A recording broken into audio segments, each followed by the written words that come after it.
da terceira série. Meu nome é a professora Joyce, estamos aqui para um encontro de geografia bem interessante. Nosso tema de hoje é Nova Ordem Mundial.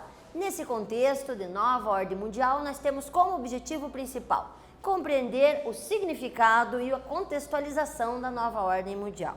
Nova Ordem Mundial é uma trajetória muito interessante, tanto histórica quanto geográfica, de uma nova perspectiva de redimensionamento, principalmente econômico, mundial. Para isso, a gente tem que ter uma noção de que nós vimos um processo de uma chamada velha ordem para um processo de uma nova ordem mundial, de uma bipolarização para uma unimultipolarização. Por que essas palavrinhas que muitas vezes nos soam bem difíceis têm que ser bem atendidas? Porque no momento que você entende bem o contexto da palavra, você também entende toda a contextualização efetiva do momento que estavam vivendo todas as pessoas envolvidas e que vai refletir em nosso dia a dia, hoje em dia. Nesse contexto, a gente tem que observar o seguinte, que velha ordem simbolizava a identificação de um principal QG do poder, principalmente alicerciado da Europa, início do século XX. Depois, Segunda Guerra Mundial deu uma caidinha nesse contexto europeu. A seguir veio a Guerra Fria, que levantou duas grandes potências, e aí vem o chamado mundo bipolar, Estados Unidos e União Soviética, e nesse contexto todo nós temos um redimensionamento, principalmente do momento capitalista. Só que no momento que a União Soviética sucumbe, em 91, ressurge essa tendência do capitalismo sendo um principal sistema socioeconômico. Existem sociedades ainda socialistas, mas elas não configuram como um grupo e que seja rival do outro. Por isso, nós não temos mais uma situação única ou de dois poderes. Nós temos um poder só concentrado em termos econômicos, mas este único poder concentrado, chamado capitalismo, ele se dispersa pelo mundo de várias formas. Por isso que o resultado desta situação é você dimensionar no um setor econômico, socioeconômico, mais importante, e multi, porque não temos mais nenhum e nem dois poderes, nós temos multipolos de poder pelo planeta. Então, beleza.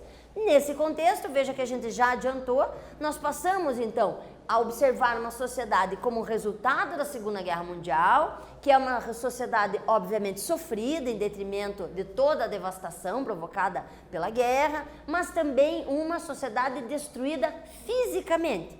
E isso proporcionou um crescimento muito grande, tanto de aspectos socialistas como capitalistas. Por isso que entra início da Guerra Fria. É um processo longo da Guerra Fria, não tem um contato direto em território norte-americano e nem soviético, por isso o termo Guerra Fria, e vai culminar só em 1991 com o fim do sistema socialista.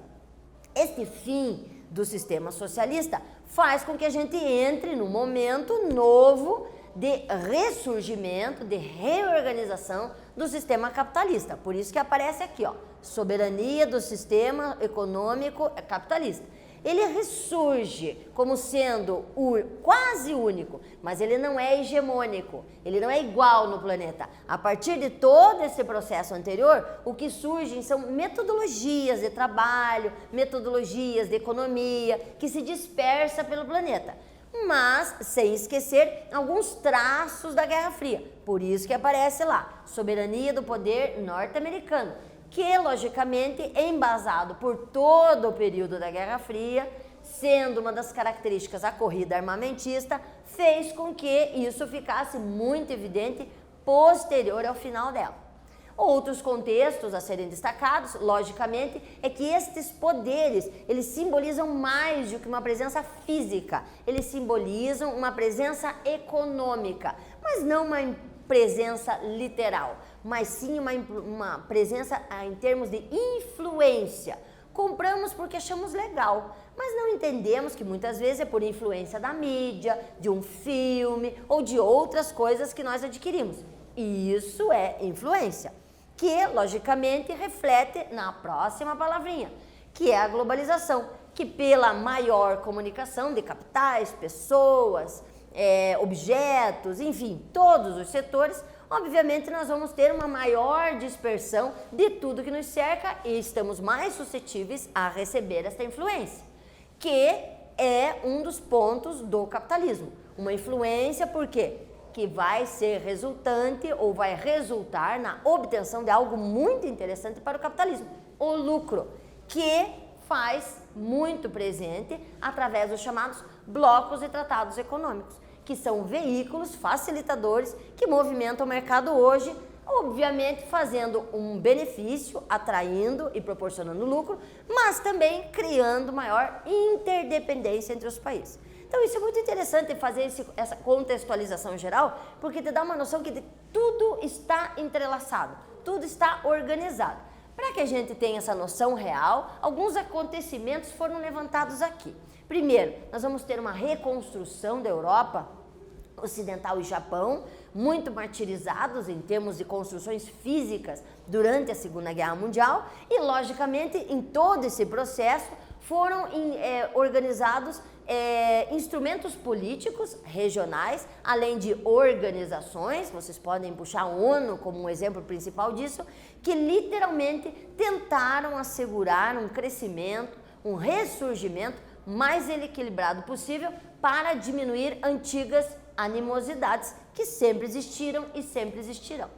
Também aconteceram os processos de descolonização, principalmente no continente africano e asiático, em detrimento daqueles poderes estarem enfraquecidos na Europa. Aí as potências africanas e sul-asiáticas aproveitaram-se do momento e começaram esse processo de descolonização, que era prejudicial, pois provocava um protecionismo exagerado nas antigas colônias ou hoje repúblicas que ainda recebiam uma influência direto das antigas metrópoles. Agora, fechando o que nós falamos até agora, eu quero que vocês reflitam um pouquinho. A atividade é a seguinte: a nova ordem mundial evidencia uma correlação das forças existentes entre o Estado no plano internacional. Podemos dizer que 3 fatores são essenciais para determinar o poder do Estado no cenário internacional. Quais são eles? Então pensem aí um pouquinho o que deve ser importante no sentido de estabelecer um poder no Estado em termos de cenário internacional. Voltamos rapidinho.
Então, estudantes, quero ver o que vocês escreveram. Primeiro, a gente tem que dimensionar o que significa a palavra Estado. Estado significa unidade politicamente organizada. Então, nós temos primordialmente uma área, que necessariamente não precisa ser um território estabelecido, porque nós temos o Estado de Israel ainda numa situação intermediária, mas Estado é o símbolo do poder, é da unidade política, é da governança, e tem como principal primórdio ter um conjunto de leis que especifiquem e determinem leis e direitos. Então, normalmente, Constituição. E aqui a pergunta refere-se a, dentro desse cenário internacional, que tem uma importância econômica fundamental, como é que tem que pensar o poder no Estado dentro dessa situação toda? E aí nós temos algumas considerações. Nessas considerações, obviamente, a questão da soberania, da identificação do que é natural para aquela sociedade, o que é cultural, o que é costume, o que é identificação e faz parte dela.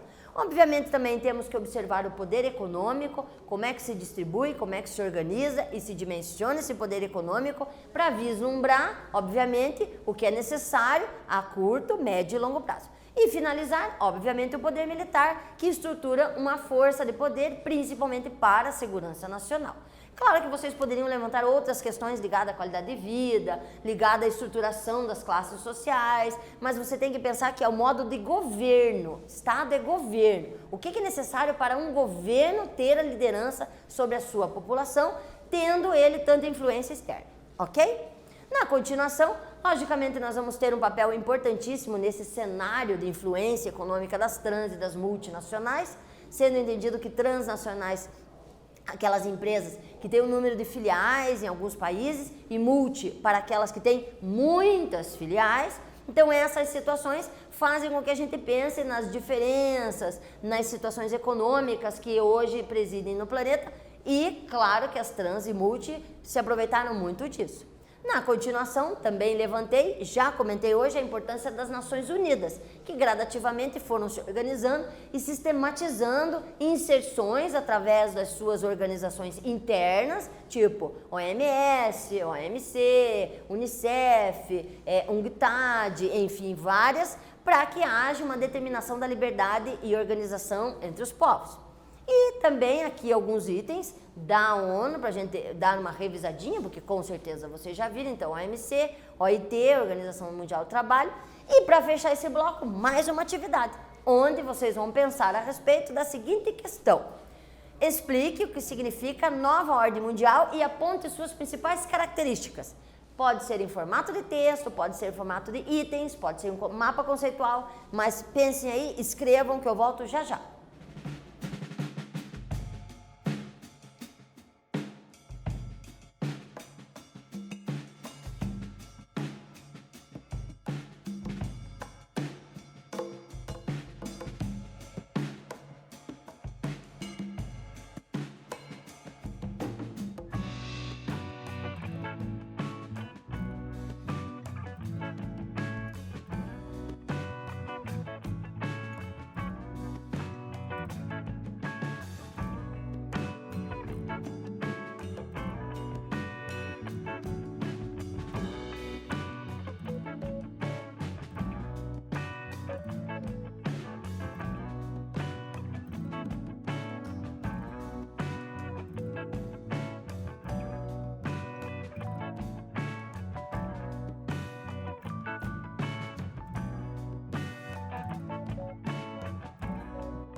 Então, alunos, o que vocês escreveram? Aqui tem algumas sugestões, não há nada estritamente perfeito. Então, são variantes 1000 que você pode colocar nessa resposta.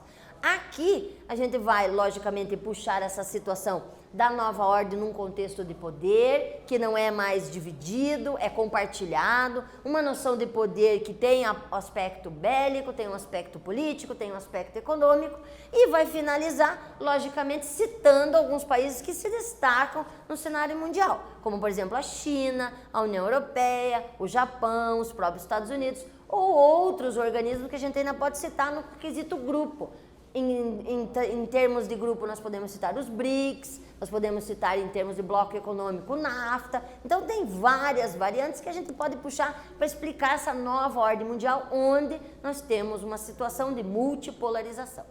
Para iniciar também a sistemática da contextualização, vamos puxar alguns elementos da nova ordem mundial. Não tem como não falar em globalização de maneira mais expressiva. Aqui, uma imagem muito interessante que destaca essa inserção das empresas pelo mundo. Então, a gente percebe que a globalização literalmente é isso. Não significa, muitas vezes, que a empresa esteja fisicamente, mas ela está no nosso dia a dia, no vocabulário, na prateleira do mercado, na farmácia, no outdoor. Então, são elementos que nos traduzem que a globalização é uma comunicação que gera influência. Nisso, nós colocamos essa forma de conceituar, que eu acho bem interessante, que fala que a globalização é uma interação socioespacial. É uma interação em que as pessoas, instrumentalizado obviamente pelo nosso dia a dia, e agora nada mais como essas aulas para vocês terem a ideia disso, essa forma da gente se comunicar, se conectar com o planeta em toda a sua magnitude. Também não podemos dizer que ela ainda está em transformação. Observem que nesse período de pandemia, desde o início do processo, inclusive a aula que vocês estão assistindo, ela foi se modificando, ela foi sendo formatada, ela foi se organizando e sempre vai ser. Sempre vamos ter novas metodologias, novas formas de colocar na imagem para vocês, sem falar de outros elementos. Ou seja, ela proporciona, dentro do movimento de globalização, uma constante adaptação, uma constante evolução. Para isso, temos que entender que ela integra o mundo tanto em nível econômico quanto político e cultural. Só que dentro desse cultural, não pense em homogeneidade. Cada vez mais a globalização tem essa perspectiva que temos que respeitar as diferenças, principalmente entre as nações. E agora, para fechar, mais uma atividadezinha onde diz o seguinte: na nova ordem mundial, a tendência de globalização acelerou o processo de mundialização da produção graças à expansão de conglomerados multinacionais. Conglomerados são aquelas empresas multi que têm vários segmentos de mercado com a mesma propriedade. Quais são as vantagens e desvantagens dessa mundialização? Pense um pouquinho sobre aspectos positivos e negativos que eu volto já já.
Ok, no que vocês pensaram? Tem algumas sugestões.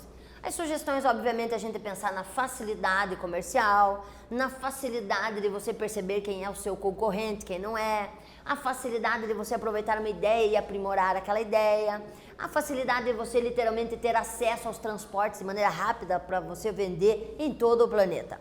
Mas em termos de desvantagens, eu coloquei algumas também. A necessidade de um aprimoramento em termos de custo, para você não ter que encarecer o produto, então você tem que diminuir custo para ter mais lucro. A necessidade de um eterno investimento, porque tudo está mudando, não é só você que não muda, então tudo tem que estar mudando.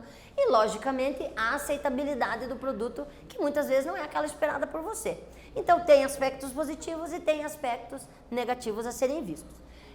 Dentro dessas possibilidades, nós fechamos um primeiro momento da análise da chamada nova ordem mundial. Para isso, espero que tenham atingido o nosso objetivo, vislumbrem que essa nova ordem mundial, ela envolve em todos os contextos, dentro de uma situação de multipolarização. Eu não tenho mais um polo do poder, eu tenho vários polos de poder e muitas vezes não tão visíveis e mais ainda não tão engessados. A multipolarização também promoveu uma visualização disso. O que hoje pode ser algo muito bom ou de extrema importância, amanhã já pode não ser tanto. E isso influi diretamente no mercado, tanto de bolsa de valores, quanto no mercado internacional, mídia, entre outros níveis. Mas espero que vocês tenham atingido o nosso objetivo e ter uma noção desse funcionamento e conceito de nova ordem mundial. Até o próximo encontro.